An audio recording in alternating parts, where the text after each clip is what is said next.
You're sitting at a red light, and next to you pulls up a truck that looks like it belongs to a movie hero. Matte paint, massive tires, screens everywhere. And you think, wait, how is this normal? Because here's the weird part. The person driving that truck probably doesn't own a yacht, a mansion, or a private jet. They probably own a very aggressive car loan. So today we're breaking down the real reason regular people are driving insanely expensive cars and why the price isn't what's actually hurting them. Because the trick isn't, can you afford the car? The trick is, can you survive the lifestyle that comes with it? Let's start with the number nobody wants to talk about. The monthly payment. Not the total price, not the interest, just the magic monthly number. Dealerships know something about human psychology. We don't feel pain in totals, we feel pain in months. So instead of asking, do you want to pay $70,000 for this truck? They ask, how does $899 a month sound? And suddenly your brain goes, well, that's just a phone bill and some groceries, right?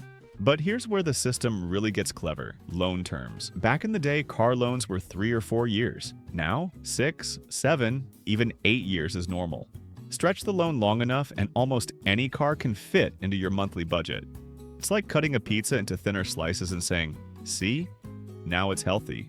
Yes, the payment looks smaller, but the total cost explodes. And worst of all, you're still paying when the car is already tired, outdated, and worth way less. Now let's talk about the most dangerous magic trick in car buying. Rolling old debt into new cars. Someone buys a car. 3 years later, they want something new. But they still owe more than the car's worth. So the dealer says, no problem, we'll just add that balance to your new loan. Congratulations! You are now paying for 2 cars but driving only one. Do that 2 or 3 times and you're not upgrading. You're stacking debt like pancakes. And while all this is happening, something even scarier is going on. People reorganize their entire life around the car. Apartments, no vacations, cheap food, delayed medical care. Also, the truck can stay in the driveway. Some people literally work extra jobs to pay for the vehicle that takes them to work. That's not freedom, that's your car owning you. Then come the invisible costs that quietly drain your wallet.